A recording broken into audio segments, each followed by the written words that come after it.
House is a comprehensive drug and alcohol rehabilitation center certified by the Minister of Health and Social Services. Addington House offers a 90-day inpatient program to adults 18 and over that includes family counseling services, a transitional reintegration phase, and a 2-year aftercare program. For more information, visit addingtonhouse.com or call 514-483-3869. Sports. They inspire and give us hope, and even make us believe in miracles. They serve as a reason to rally and gather in support of our team. They provide the moments that become indelible historical markers, where we can say, I remember where I was and what I was doing when that happened. We love sports. Share our passion. TSN 690. Two hearts destined to be together. You're the same girl that I fell in love with. Ty, I love you so much. And even though their love has been tested, you never followed up, you never did anything, and you were here and I wasn't. Exactly. You weren't here, Amy. I couldn't get a solid answer from you. after all these years, nothing will keep them apart. I wish I could spend the rest of my life with you. Will you marry me? Yes, of course I will. Heartland, tonight at 7 on CBC. Why search for short vacations Are you kidding me? when you can have a luxurious getaway every day? I'm in. In a new Jaguar or Land Rover from DeCarry Motors. This month, lease a 2015 Range Rover Evoque for $499 a month or finance from 0.9%. Details at decarry.com. Take a message. I'm on Land Rover vacation. When you're ready to drive the best, you'll know where to find Canada's best. DeCarry Motors. Best price, best service, guaranteed. This is Game Day on TSN 690.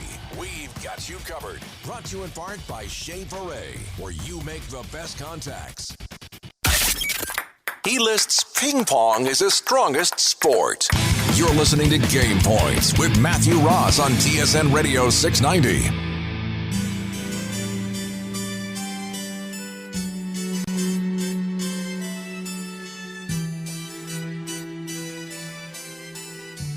Yes. That music can only mean one thing.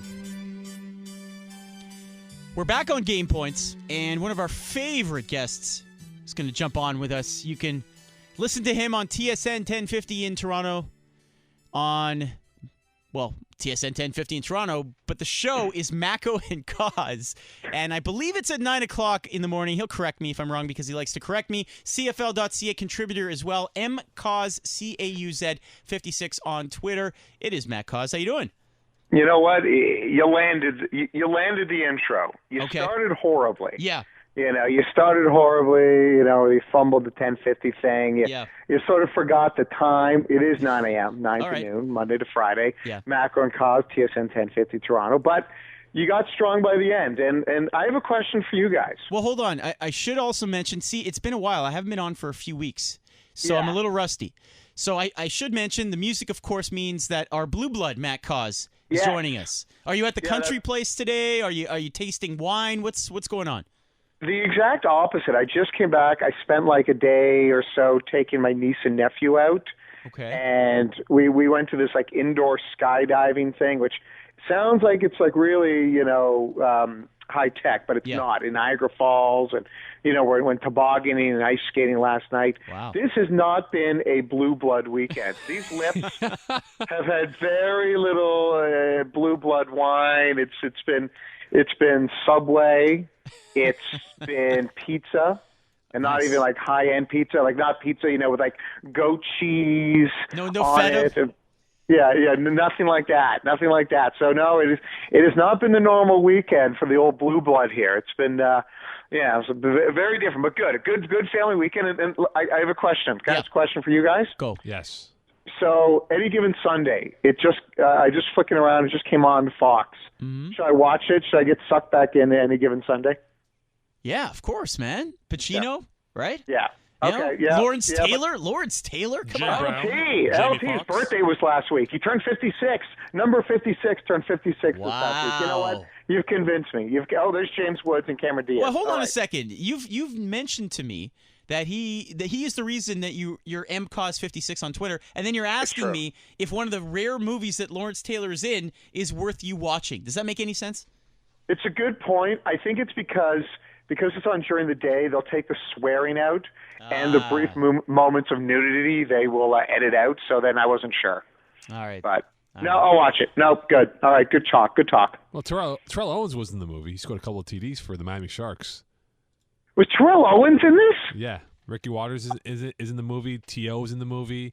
Okay, see, I'm an old man. I recognize, I saw that Dick Butkus, Johnny Unitas, the now departed Johnny Unitas is one of the opposing coaches. But I forgot to tell you. I'm totally in. Warren Moon's in the movie as well. Jim Brown, Barry Switzer. Yeah. Yep, Jerry. Yep. Jim Brown is in it. The greatest running back of all time, maybe the greatest player of all time. Warren Moon. Doesn't Jim Brown play a defensive coordinator? Yeah. Yeah, Coach, you get a stroke. I don't get strokes, I give them. All right. Let's move on. Okay, shall we? Great polls all around. First of all, Matt, before we get to some hockey stuff, of course, you're a CFL.ca follower. Your thoughts on S.J. Green, as Mo said to me on the way here, driving down, getting paid by the Alouettes? You know what? Smart move. Listen, and part of it is just I like seeing guys in the same place. And I just, seeing S.J. Green, it'd be weird seeing him anywhere else. As a Toronto fan, it bothers me. As a Toronto fan, I want every restricted, unrestricted, non-restricted wide receiver, just anyone, to come to Toronto. Like, even if you've got a 4-year deal with a team, just come to Toronto. Let's get this done. But I like the move, especially, you lose Carter to Indianapolis, who, takes every CFL player. I think it's important for the offense. So great move by the team. All right, we got that out of the way. Tossed you a softball. Now we get into the hard-hitting stuff. So I'm looking at the TSN. I guess it's a portal, a hub, hubbub.com. And I guess it's recapping some of the recent interaction between the website and fans and polls and that kind of stuff. The team that's going to be most active at the deadline as sellers, 62% believe, of course it's a loaded question, Toronto. Of course. Do you believe it?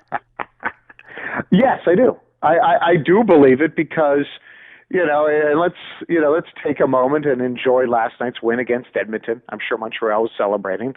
Not sure what the Canadians were doing. No, it has to be. It has to be because history is just being repeated over and over again. I've said for ages, you've got to blow this team up, and it's not a condemnation against the Phil Kessels of the world. In fact, it's a condemnation of John Ferguson Jr. and Brian Burke and Dave Nonis and everyone else. Look at this organization where the guy they'd love to re-sign, Cody Franson, they can't. Why? Because they've given horrible deals to so many guys. And the problem is, someone like, say, Phil Kessel, though I don't know if he'll get traded, Phil Kessel is too good for there to be a true rebuild. So you're going to see the Santorelli and Winnick. You probably see them get traded, which is ironic. They've been the best forwards for the Leafs for the last month and a half. But they're unrestricted free agents. Right now, it's all about asset management. It's all about asset accumulation. It's about trying to get as many draft picks as possible and realizing that the Leafs are not a year or 2 or even 3 years away. They're probably 5 years away from being a legitimate playoff contender. So when you look at 8 of 9 years out of the playoffs, and now maybe another 4 years, even conservatively 3, 4, whatever it is.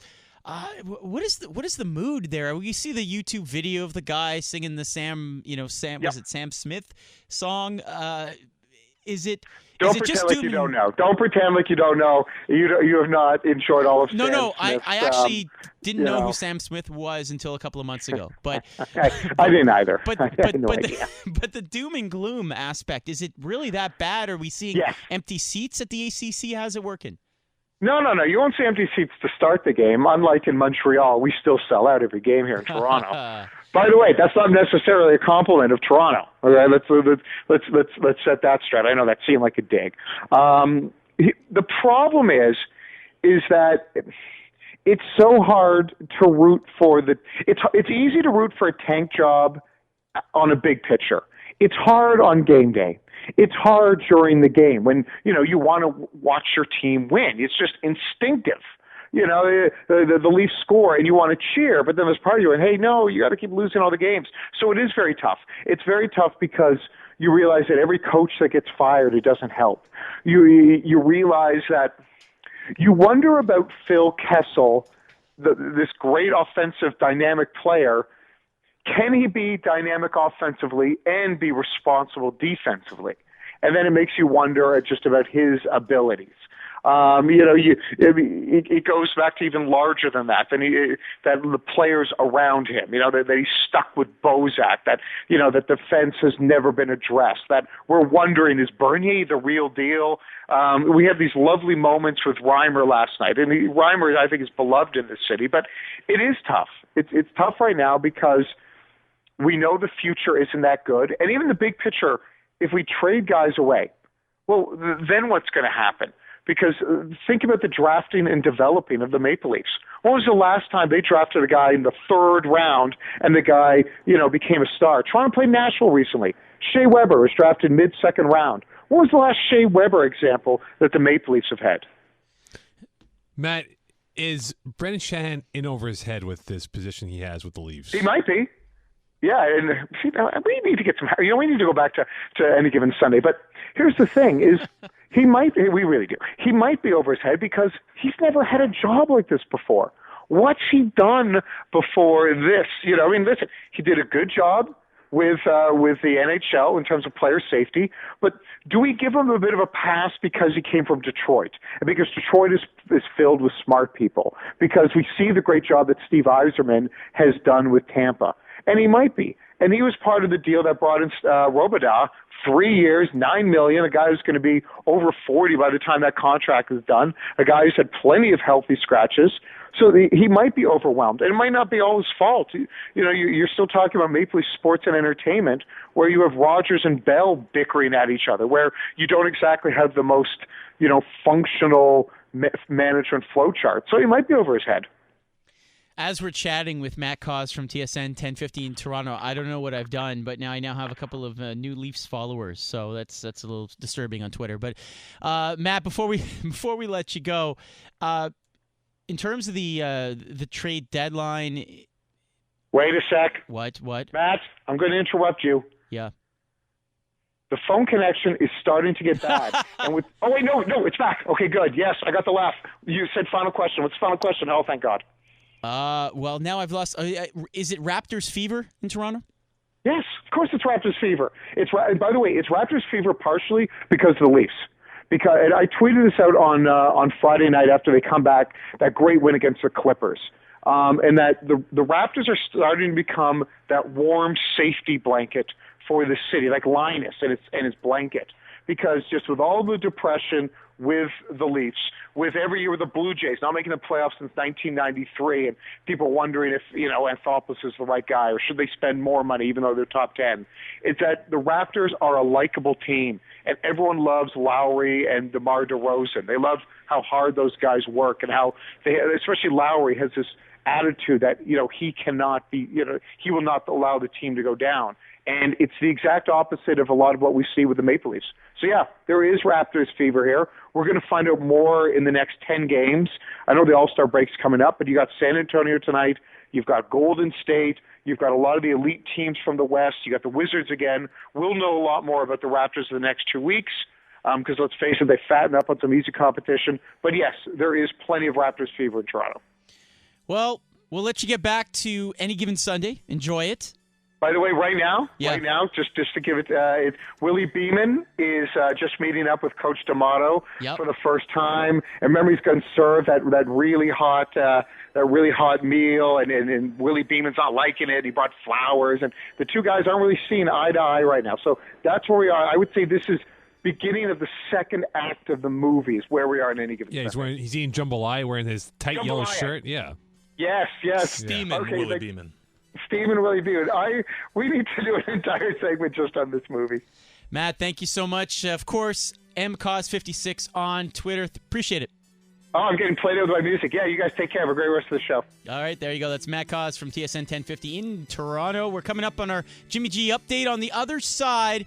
Were Canadians fans really in love with Evander